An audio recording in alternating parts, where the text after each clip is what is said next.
자, 오늘은 이 사도신경의 예수님에 대한 신앙 고백 중에서 하늘에 오르셔서라는 부분을 주제로 말씀을 전하겠습니다. 자, 이 내용은 예수님의 승천에 대한 교리를 담고 있습니다.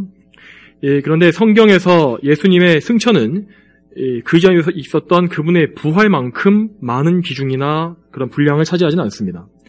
그 이유는 아마도 이 부활 사건이 예수님께서 낮아지셨다가 다시 높아지기 시작하시는 극적인 전환점으로서 사망을 이기셨다는 큰 의미를 가지고 있기 때문일 것입니다. 그러나 그렇다고 해서 이 승천 사건의 중요성이 떨어진다고 생각해서는 안 될 것입니다. 만일 예수님께서 승천하지 않으셨다면 그분의 부활은 완성될 수가 없었을 것이기 때문입니다. 예수님의 고난과 죽으심 그리고 부활과 승천은 그 중에 어느 것 하나도 빠져서는 안 되는 중대한 사건들로서 모두 순서대로 한데 모여서 엮여 있습니다. 이처럼 성경에 나오는 모든 사건들과 교리들은 하나님의 계획 가운데 하나하나 유기적으로 연결되어 있는 것입니다. 마치 이 쇠사슬 가운데서 어느 한 고리를 빼내어 버리게 되면은 결국에는 한 쇠사슬로 이렇게 한 줄로 이을 수가 없는 것처럼 예수님의 구속사역의 과정에서 벌어진 모든 일들은 다 중요하고 서로 보완하고 지지해주는 역할을 하고 있다는 사실을 우리는 알고 있어야 합니다.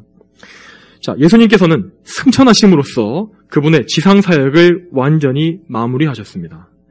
그러므로 우리는 이 중대한 사건을 바라보면서 이 말씀을 성경 말씀과 정통 교리를 통해서 바라보고 그래서 이 승천이 우리에게 무엇을 알려주는지 그리고 우리에게 이 승천 사건이 어떤 유익을 가져다 주었는지에 대해서 정확히 배우고 믿을 수 있어야 할 것입니다. 자, 그러면 먼저 승천을 통해서 우리가 무엇을 알 수 있는지 승천을 통해서 알 수 있는 우리의 그 영적 지식에 대해서 생각해 보겠습니다. 첫 번째로 우리는 예수님의 승천을 통해서 이 천국이 확실히 존재하는 장소라는 것을 알 수가 있습니다. 예수님의 승천은 우리가 밟고 있는 이 세상, 이 땅에서 하늘나라로 옮겨지신 지역적인 이동이었습니다. 예수님은 제자들이 모두 보는 가운데에서 실제로 땅에서 발이 떨어지시고 하늘로 들려 올라가셔서 마침내 구름에 가려서 보이지 않게 되셨습니다. 방금 전까지 제자들과 함께 계셨던 예수님께서 이제는 천국으로 옮겨지신 것입니다.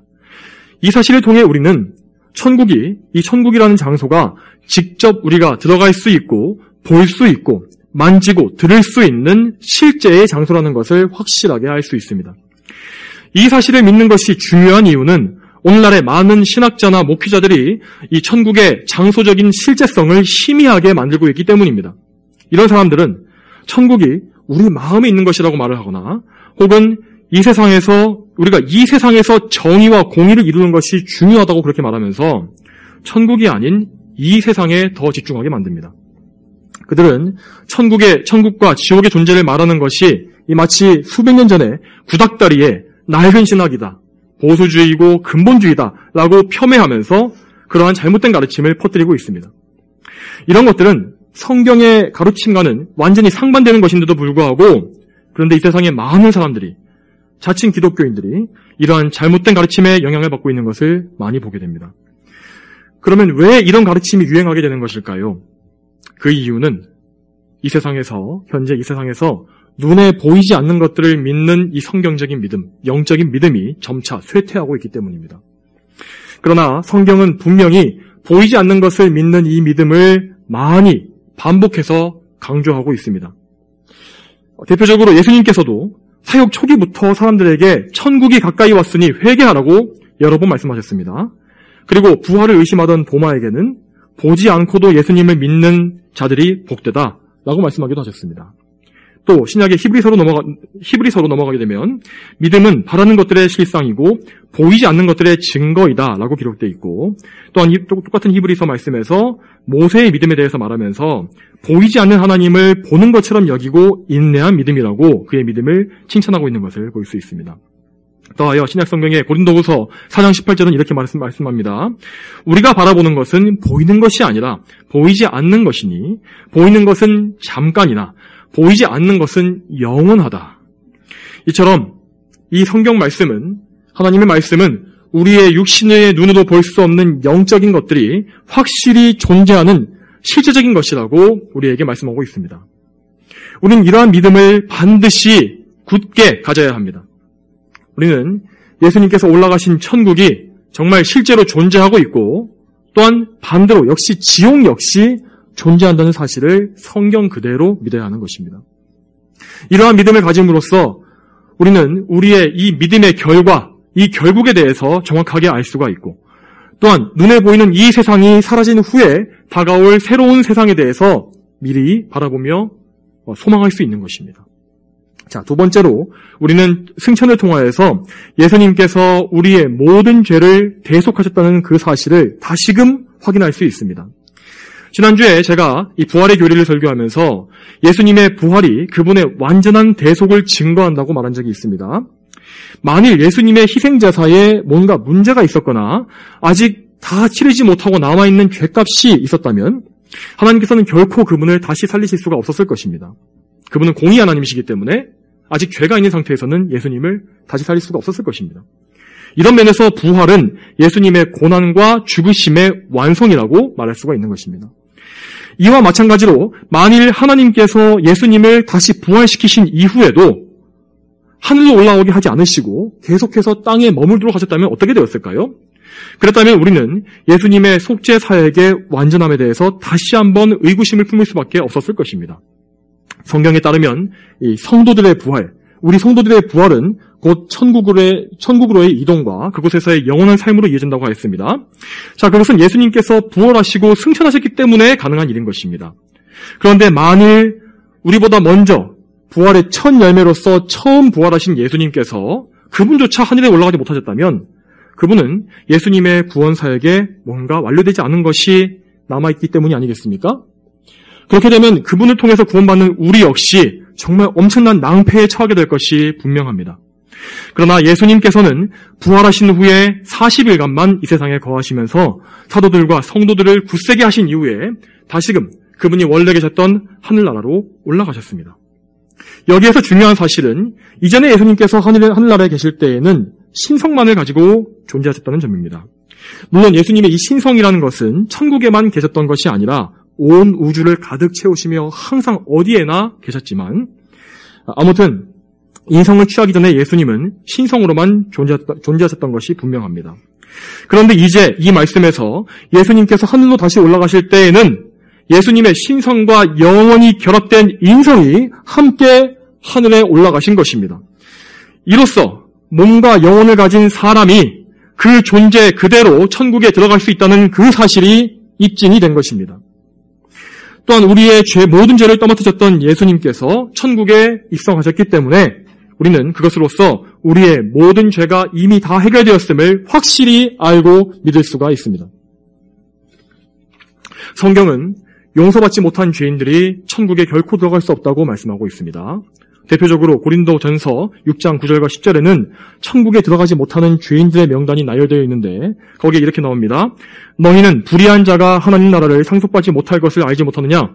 속지 마라. 은행한 자나 우상 숭배하는 자나 간음한 자나 남성 동성애자나 동성 연애하는 자나 도둑질하는 자나 탐욕을 부리는 자나 술 취하는 자나 남을 헐뜯는 자나 약탈하는 자는 하나님 나라를 상속받지 못할 것이다. 이 말씀에 따르면 하나님의 계명을 계속해서 거역하고 회개하지 않는 모든 죄인들은 결코 천국에 들어가지 못할 것입니다. 그런데 여러분, 방금 제가 읽어드렸던 이 말씀에 나와 있는 죄의 목록에는 우리가 지은 죄도 포함되어 있지 않습니까? 만일 예수님께서 우리의 죄 중에서 단 한 가지라도 해결하지 못한 채로 그냥 내버려 두셨다면 우리는 결코 천국에 들어갈 수 없었을 것입니다. 그러나 우리가 지었던 은행의 죄와 우상숭배의 죄와 간음의 죄와 도둑질의 죄와 탐욕과 술취함, 남을 헐뜯는 죄, 심지어 어떤 경우에는 소수지만 동성연애를 한 죄까지 우리의 모든 죄, 믿는 자의 모든 죄가 다 예수님께 떠맡겨짐으로써 이제 없어진 것입니다. 예수님께서는 그 모든 죄의 값을 십자가 위에서 다 처리하셨으며 다시 살아나셨고 천국에 올라가셨습니다. 그러므로 예수님께서 승천하셔서 천국에 입성하셨다는 그 사실은 우리의 죄가 다시는 기억되지 않을 것이라는 사실을 더더욱더 확실하게 우리에게 보여주고 있는 것입니다. 그러므로 이제 예수님을 믿음으로 자기의 죄를 모두 해결받고 참되게 회개하여 죄를 미워하게 된 성도들은 예수님과 함께 예수님처럼 천국에 들어가게 될 것을 믿을 수가 있습니다. 여기에서 한 가지 사실을 덧붙이자면 이 말은, 이 회개라는 것은 우리의 죄 하나하나를 샅샅이 뒤져서 꼭 회개해야만 천국에 갈 수 있다는 그런 의미가 아닙니다. 자, 죄의 용서와 회개에 대해서 잘 이해하지 못하시는 어떤 분들은 이렇게 물어보시는 경우가 있습니다. 만일 내가 죽는 순간에 아직 미처 회개하지 못한 죄가 남아 있었다면 그 죄 때문에 나는 지옥에 가게 됩니까? 실제로 이런 질문을 하시는 분들이 있습니다. 그런데 이렇게 질문하시는 분들은 이 회개에 대해서 자기의 노력을 통해 죄를 지워내고 이 죄를 해결하는 것처럼 그렇게 잘못 생각하고 있는 것입니다. 그러나 예수님께 죄 용서받는 것은, 그리고 회개하는 것은 그런 개념이 아닙니다. 예수님의 속죄 사역은 하나님의 백성들의 과거와 현재와 미래, 그 삶 전체에서 지은 모든 죄와 그들이 처음부터 가졌던 원죄까지 모든 죄에 대한 값을 완전하게 치르신 것입니다. 그 모든 죄의 책임은 이미 십자가 위에서 사라졌습니다. 그러므로 하나님께서는 그들이 이제까지 지었거나 앞으로 짓게 될 모든 죄에 대해서, 죽는 그 순간에 지었던 남아있는 모든 죄에 대해서도 더 이상 책임을 묻지 않으시고 영원한 형벌도 당연히 내리지 않으시는 것입니다. 따라서 이미 구원받은 성도들이 하는 회개라는 것은 죄의 영원한 책임, 이 사망을 없애려고 하는 것이 아니라 죄가 우리에게 가져오는 오염, 마치 발을 더럽히듯이 그 더러움을 제거하고 피하기 위한 것입니다. 구원받은 성도 역시 어쩔 수 없이 죄를 짓습니다. 우리 안에 죄성이 남아있기 때문에 죄를 짓게 되어 있습니다. 그렇지만 그 죄는 그의 구원을 취소시키지는 못하지만은 그를 더럽히고 영적으로 타격을 입혀서 일시적으로 하나님을 멀리하는 영적 상태에 빠지게 만들 수는 있습니다. 그렇기 때문에 죄를 지은 그리스도인은 하나님의 자녀로서 아버지 하나님께서 싫어하시는, 미워하시는 죄를 지었다는 사실을 부끄러워하고 또한 슬퍼하면서 회개하게 되는 것입니다. 참된 성도는 이미 자신이 그리스도를 통해서 얻은 완벽한 이 구원을 기뻐하고 자유를 누리는 가운데 죄를 미워하면서 자발적으로 하나님을 사랑하며 회개하는 것입니다. 자, 그러면 이제는 예수님의 승천이 이 세상에 거하는 동안 우리에게 어떤 유익을 가져오는지에 대해서 또 생각해 보겠습니다. 여러분, 우리는 가끔 우리 주님을 이 세상에서 뵙고 함께했다면 얼마나 좋았을까라는 생각을 하지 않습니까? 예수님을 실제로 뵙고 그분의 말씀을 들으며 그분을 만져보고 또 기적을 보았던 그 제자들처럼 우리도 역시 그분과 육신으로 함께한다면 좀 더 신앙생활을 좀 잘할 수 있을 텐데 라는 그런 마음을 우리가 가질 때가 있습니다. 저도 마찬가지입니다.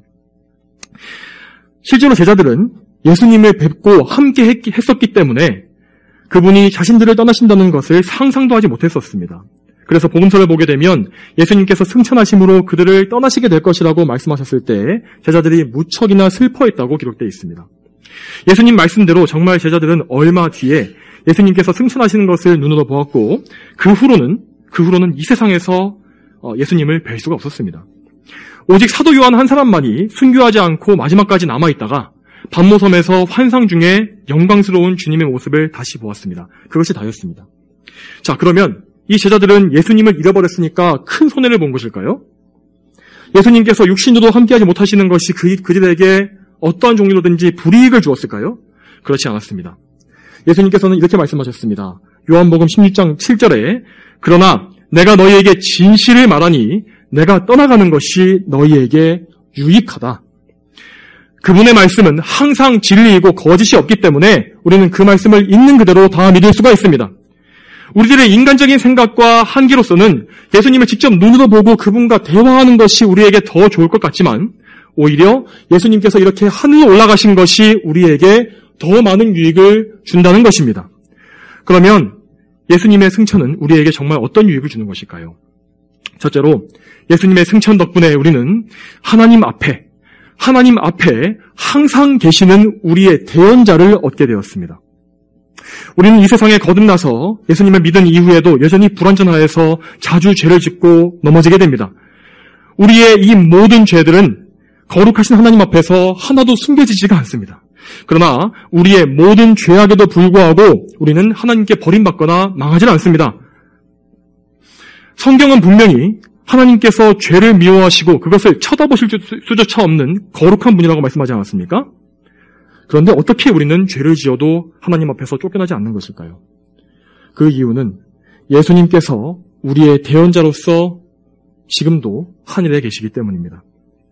그분은 우리가 죄를 지을 때마다 그분께서 십자가 위에서 흘리신 피와 그분이 이루어내신 영원한 의를 가지고 하나님 앞에 직접 나아가십니다. 그분은 세상에서 이루신 영원한 공로를 근거로 해서 우리를 변호하시며 하나님의 자비를 간구하시는 것입니다. 거룩하신 하나님께서는 그분은 완전히 의로우시지만 예수님의 십자가의 공로에 근거하여서 우리를 은혜로, 자비로 받아주실 수가 있게 되신 것입니다. 하나님께서는 예수 그리스도의 보혈을 통하여 우리를 보시기 때문에, 그 보혈을 통하여서 우리를 보시기 때문에 그분의 공의에 손상을 입지 않으시면서도 우리를 기꺼이 받아주실 수가 있는 것입니다. 자, 두 번째로 우리는 예수님의 승천을 통하여서 이 세상에 사는 동안에도 주님과 함께 천국에 있는 것과 같은 기쁨을 누릴 수가 있게 되었습니다. 우리는 예수님과 연합되어서 그분의 몸의 지체가 된 자들입니다. 예수님께서는 교회의 머리로서 성도들의 머리가 되어주십니다. 자, 우리와 한 몸으로 연합되신 예수님께서 지금도 우리와 같은 육신을 입고서 저 천국에 계시기 때문에 우리는 이 땅에 있으면서도 어느 정도는 천국에 있는 것과 같은 많은 유익을 얻게 되는 것입니다. 우리는 이렇게 그리스도 안에서 참된 예배를 드릴 때에 이 천국에서 예배 드리는 것과 같은 기쁨을 잠시 맛보는 그런 경험을 할 수가 있습니다. 또한 그리스도 안에서 성도 간에 교제할 때에도 천국에서 형제들과 누리게 될 그 영원한 교제의 기쁨을 맛볼 수가 있습니다. 물론 이런 것들은 어디까지나 맛보기에 불과하고 천국의 수준에는 한참 미치지 못합니다. 그러나 이 기쁨이란 것은 정말로 천국에서 누릴 그 기쁨과 같은 종류의 진짜 기쁨인 것입니다. 우리는 이 지상에서 이러한 기쁨을 미리 누림으로써 천국에 대한 소망을 굳게 붙잡게 되며 이 세상에 소망을 두지 않게 됩니다. 그러므로 성도가 천국에 올라갔을 때 그때 마침내 누리게 될 그 영원한 기쁨은 정말로 엄청나게 놀랍고 영광스럽겠지만은 마치 그것이 성도들이 이제까지 내가 한 번도 경험해보지 못한 생소한 것인데 라고 생각하지는 않을 것입니다. 성도들은 이 땅에서 정말 참되게 누렸던, 예수님과 함께 누렸던 그 모든 영적인 기쁨들을 그대로 가지고 천국에 올라가게 될 것입니다. 그리고 그들은 거기에서 똑같은 종류의 기쁨이지만 훨씬 더 확대되고 무한한 그 기쁨, 더 이상 방해받지 않고 죄 때문에 가로막히지 않는 그 영원하고도 놀라운 기쁨을 그곳에서 영원히 누리게 되는 것입니다. 우리는 항상 이와 같은 소망을 가지고 천국의 영광을 사모하며 살아야 합니다. 자, 세 번째로 우리는 예수님의 승천을 통하여서 성령님의 내주하심이라는 큰 선물을 받게 되었습니다. 자, 앞서 살펴보았던 요한복음 16장 7절에서 예수님께서는 그분이 떠나가시는 것이 유익하다라고 하셨는데, 자, 그 뒤에 덧붙여지는 이유가 바로 보혜사 성령을 우리에게 보내주실 것이기 때문이라고 하셨습니다. 이렇게 말씀하셨습니다. 내가 떠나가지 않으면 보혜사께서 너에게 오시지 않을 것이나 내가 가면 내가 그분을 너희에게 보낼 것이다. 이 말씀처럼 우리 모두에게는 예수님께서 지금 육신으로 이 땅에 계시지 않는 것이 오히려 더 큰 복입니다. 예수님께서 지상에 계시는 동안에는 그분 역시 인성의 제한을 받으셨기 때문에 항상 우리와 함께 하실 수는 없었습니다. 제자들도 역시 바다 위에서 예수님과 함께하지 못한 채로 열심히 노래 젓는 그런 고생을 하지 않았습니까? 그것과 같이 예수님 역시 인성의 제한을 받고 계셨습니다. 그러나 예수님께서는 하늘에 오르신 이후에 아버지와 함께 보혜사 성령님을 우리에게 보내주심으로써 그 성령님을 통해 우리와 항상 함께하게 되셨습니다. 자, 여기에서 잠시 승천 이전에 성령님에 대해서 말씀드리자면은 성령께서는 분명히 승천 이전에도 구약의 성도들 안에 계셨습니다. 자, 다윈 역시 주님의 성령을 거두지 말아달라고 기도하면서 이렇게 이 성령님께서 자기 안에 계심을 인정하지 않았습니까? 자, 구약 성도들도 역시 성령님의 안에 계심을 알고 있었던 것입니다. 그러나 예수님의 승천 이후에 보혜사 성령께서는 그 이전과는 비교할 수 없이 많은 은혜, 풍성한 은혜를 정말 광범위하고 더욱더 강력하게 교회 위에 내려주시는 것입니다. 승천 이후에 성령님의 내주하심은 우리 안에서 좀 더 분명하게 드러나게 되었고, 또한 이미 이루어진 그리스도의 구원 사역을 적용하시는 것 역시 더욱더 명확해졌습니다. 그 결과로 이전과는 비교도 할 수 없이 큰 성령의 역사가 전 세계로 퍼져나게 되었으며 복음이 널리 전파되어서 이스라엘의 그 좁은 지역을 넘어서 많은 이방인들의 무리가 교회 안으로 초청받게 된 것입니다. 이 모든 역사는 오직 예수님께서 구원의 사역을 완수하시고 부활의 첫 열매로서 하늘에 승천하셨기 때문에 일어날 수 있었던 것입니다. 또한 예수님께서 보내주신 이 보혜사 성령님은 우리 구원의 보증이 되십니다. 고린도후서 1장 22절에 이렇게 나와 있습니다. 하나님께서는 우리를 인치시고 보증으로 성령을 우리 마음속에 주셨다. 여러분, 보증이란 것이 무엇입니까? 이 세상에서는 이 보증이란 것이 굉장히 어감이 나쁘지 않습니까? 이 보증이란 것은 어떤 계약을 반드시 이행하겠다는 뜻으로 무엇인가를 증거로 걸어놓는 것을 의미하는 것입니다. 하나님께서는 우리를 천국에 이끌어 올리심으로써 모든 구원을 완수하시리라는 약속을 우리에게 주셨고 그 보증으로 성령을 주신 것입니다. 이 세상에서는 보증을 썼다가 망하는 일이 부지기수지만 하나님께서는 보증을 뭔가 잘못 쓰시거나 계약을 굳어내실 일이 일절 없습니다. 그분의 말씀은 반드시 이루어집니다. 사실 하나님께서 우리에게 보증을 주지 않으시고 그냥 말씀으로만 이 약속을 지키겠다라고 하셔도 우리 입장에서는 그것을 그냥 믿고 의심하지 말아야 할 것입니다. 그럼에도 불구하고 하나님께서는 우리의 연약함과 적은 믿음과 여전히 남아있는 이 죄성을 아시기 때문에 우리를 이 세상에서 안전하게 보호해 주시고 언제나 확신해 주시기 위해서 성령님을 우리의 보증인으로 세워주신 것입니다. 또한 예수님의 승천이 우리에게 주는 또 다른 유익은 복되신 주님께서 우리를 데리러 오실 것이라는 소망을 우리가 얻을 수 있다는 그 사실입니다. 자, 오늘 본문에서 제자들은 예수님께서 들려 올라가실 때에 계속해서 하늘을 바라보고 있었다고 합니다. 자, 그들은 그 당시에 하늘을 바라보면서도 예수님의 승천이 무엇을 의미하는지에 대해서 거의 이해하지 못하고 있었습니다. 사도행전 1장 6절을 보게 되면 예수님께서 하늘에 올라가시기 직전까지도 제자들은 이렇게 말합니다. 이스라엘 나라가 회복될 때가 지금입니까? 라고 이렇게 묻는 것을 볼 수 있습니다. 당연히 그들이 예수님의 승천에 대해서 이해하지 못하고 있었음이 분명합니다.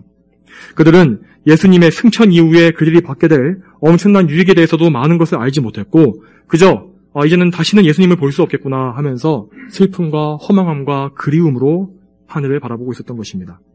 그런데 그때에 흰 옷을 입은 두 사람, 천사들이 그들에게 나타나서 하나님의 명령을 그들에게 전달합니다. 갈릴리 사람들아, 왜 너희는 하늘을 바라보며 서 있느냐? 너희에게서 하늘로 들림을 받으신 이 예수께서는 너희가 하늘로 가신 것을 본 그대로 오실 것이다. 여러분, 우리는 이 세상에 사는 동안에 우리의 신랑이요 주님이신 예수님을 그리워하면서 멍하니 하늘을 바라볼 때가 있습니다. 그런 마음으로 하늘을 바라볼 때가 있습니다. 그러나 우리는 그저 하늘만 바라보면서 그저 먹먹하게 모든 것을 손 놓고 살아서는 안 될 것입니다. 이 세상에서 우리에게 주어진 모든 일들, 우리의 신앙생활이든지 우리의 세상 일이든지 모든 것을 하나님께서 주신 소명으로 알고 열심을 다하되 그 가운데 우리는 언제나 예수님의 재림을 기다리는 믿음, 재림의 신앙을 견지해야 하는 것입니다. 여러분, 우리 주님께서는 반드시 다시 오실 것입니다. 예수님께서는 우리를 데리러 오시는 것입니다. 예수님께서는 잠자는 성도들, 이미 죽은 성도들도 부활시키실 것이며 그분의 종인 천사들을 세계 방방곳곳으로 다 보내셔서 모든 성도들을 빼놓지 않고 모두 하늘로 들어 올리실 것입니다. 우리는 그때에 반드시 완전히 거룩하게 되어서 흰 세마포 예복을 입고 어린 양의 혼인잔치에 들어가게 될 것입니다. 우리가 그 기쁘고 영광스러운 날을 맞이하게 되는 것은 모두 우리 주 예수님께서 승천하신 이 일의 결과입니다. 여러분, 혹시 여러분 중에서 지금 삶 가운데 도무지 그치지 않고 언제 끝날지도 모르는 힘든 일이 있는 분이 계십니까? 혹은 병약한 몸 때문에 괴로움으로 탄식하시는 분들이 계십니까? 또는 믿지 않는 가족들을 바라보면서 언제 구원받을지 알 수 없는 그들 때문에 슬프고 괴로워하시는 분들이 계십니까? 또 끊임없이 죄와 싸우는 것이 지쳐서 부질없게 느껴지는 분들이 계십니까? 어떤 상황에서라도 낙심하지 마십시오. 우리보다 먼저 하늘로 올라가신 예수님께서 우리를 데리러 다시 오실 것이기 때문입니다. 그 예수님께서는 오늘도 성령님을 통하여서 그 신성으로 우리와 함께 계심으로 우리의 슬픔과 눈물과 괴로움과 고뇌와 근심을 다 알고 계십니다. 그분은 성도의 모든 아픔을 다 기억하시며 그들이 하나님을 섬기다가 흘리게 되는 모든 눈물도 다 알고 계십니다. 그분은 우리의 탄식과 기도를 모두 기억하셔서 마침내 천국에서 그들을 만나셨을 때에 그들의 눈에서 눈물을 닦아주실 것입니다. 또한 예수님께서는 지금도 우리에게 다시 오실 것이라는 약속을 지키시기 위하여서 많은 일들을 저 천국에서 하고 계십니다. 그분은 지금도 천국에서 우리가 거할 처소를 예비하고 계신다고 말씀하셨습니다. 요한복음 14장 3절에 내가 가서 너희를 위하여 있을 곳을 예비하면 내가 다시 와서 너희를 내게로 영접하여 내가 있는 곳에 너희도 있게 할 것이다 라고 말씀하신 것을 여러분 기억하십시오. 또한 요한복음 14장 8절에는 내가 너희를 고아처럼 버려두지 않고 너희에게 올 것이다 라고 말씀하시기도 하셨습니다. 이처럼 우리 예수님께서는 우리를 데리러 오실 그날을 고대하고 계시며 우리를 위하여 정말 많은 것들을 준비하고 계십니다. 신랑이 신부를 위하여서 신부를 맞이하기 위해서 자신의 신방을 잘 꾸미듯이 예수님 역시 우리를 맞이하기 위한 그 준비를 철저하게 하고 계신 것입니다. 그러므로 이 땅에 살고 있는 우리 역시 예수 그리스도의 신부인 우리 역시 그 날을 사모하면서 이 땅에서 어린 양의 혼잔치에 들어갈 준비를 하는 것이 여러분 마땅하지 않겠습니까? 요한계시록 19장 8절에 이렇게 나와 있습니다. 그 신부에게 빛나고 깨끗한 세마포 옷을 입는 것이 허락되었기 때문이다. 이 세마포 옷은 성도들의 의로운 행실이다. 우리는 예수님의 은혜 가운데에서 거룩함으로 자신을 단장하고 우리의 이 귀한 예복을 더럽히지 않도록 애써야 합니다. 물론 우리가 입을 의의 예복은 모두 다 그리스도의 의로 된 것입니다. 그러나 우리 입장에서는 마치 그 예복을 우리가 준비해야 하기라도 하는 것처럼 마음과 정성을 다해서 하나님께 대한 사랑을 다 바쳐서 그분께 순종하며 우리의 예복을 준비해야 하는 것입니다. 사랑하는 성도 여러분, 오늘 배우신 이 영광스러운 진리를 절대 잊지 마시기 바랍니다. 저와 여러분이 이 말씀을 듣고서 이번 한 주간 사는 동안에도 하늘에 오르신 예수님, 그리고 다시 오실 예수님을 사모하면서 더욱더 거룩한 삶을 살게 되기를 소망합니다. 다 함께 기도하겠습니다. 거룩하신 아버지 하나님, 오늘도 이 사도신경의 신앙 고백을 통하여서 하늘에 오르신 예수님의 그 놀랍고 뛰어난 영광에 대해서 우리가 보게 하시니 감사합니다. 우리가 이 땅에서 그 승천하신 예수님의 영광을 아는 것에는 분명히 제한이 있으나 장차 우리가 예수님의 영광을 직접 목도할 때에는 우리가 이제까지 알았던 것이 정말 아주 일부분에 그저 불과했구나라는 것을 느낄 정도로 찬란한 영광을 우리가 보게 될 줄로 믿습니다. 하나님 아버지, 그러므로 이 땅에 썩어질 것들과 소망 없는 것들에 모두가 우리가 정말 그런 것들에 목이 매지 않게 도와주시고 정말 영원한 것, 천국의 소망, 하늘의 처소, 그리스도와 재회하고 그리스도 예수님과 정말 혼잔치에 들어갈 그날, 그런 영원한 것들을 사모하며 항상 기뻐할 수 있도록 도와주시옵소서. 이번 한 주간에도 우리 모두가 이러한 기쁨과 소망을 할 수 있도록 도와주시길 원하며 예수님의 이름으로 기도 올렸습니다. 아멘.